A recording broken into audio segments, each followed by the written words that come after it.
Inscrito o vereador Jack, da tribuna.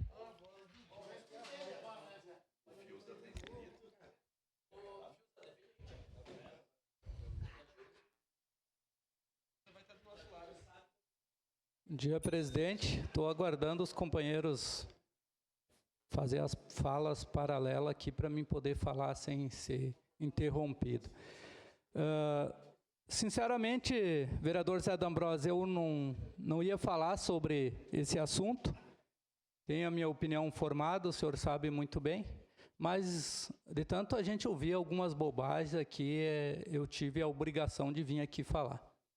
Porque a gente fala de violência doméstica e a gente nunca fala sobre violência psicológica. Quando a gente fala de violência doméstica, todos acham que é só quando o companheiro ou a companheira vai lá e bate um no outro, surra, mata. E não é só isso, gente.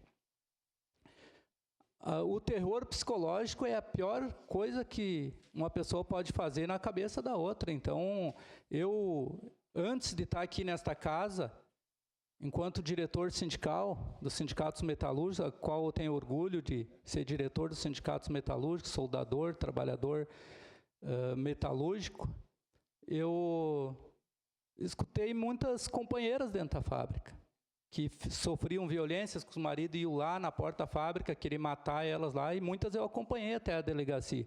Então, o terror psicológico é o pior que tem. E dizer aqui para os meus companheiros vereadores, essa é uma luta dos homens, essa tem que ser uma luta nossa, nós temos que dar exemplo.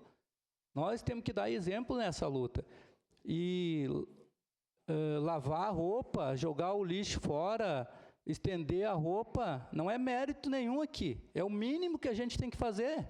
É o mínimo, eu fico apavorado de ver o que eu faço. Cara, é o mínimo que a gente tem que fazer, principalmente quando a mulher levanta de madrugada para ir trabalhar. Então, assim, não é nenhum mérito vir aqui, eu lavo, porque eu lavo as minhas roupas, eu passo as minhas roupas, vereador Lucas, o senhor disse que gosta de passar, eu também gosto de passar. Eu vou lá e faço tudo isso, e não é nenhum mérito, é o mínimo que um homem tem que fazer.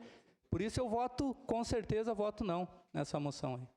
Obrigado, vereador Jack. Próximo vereador.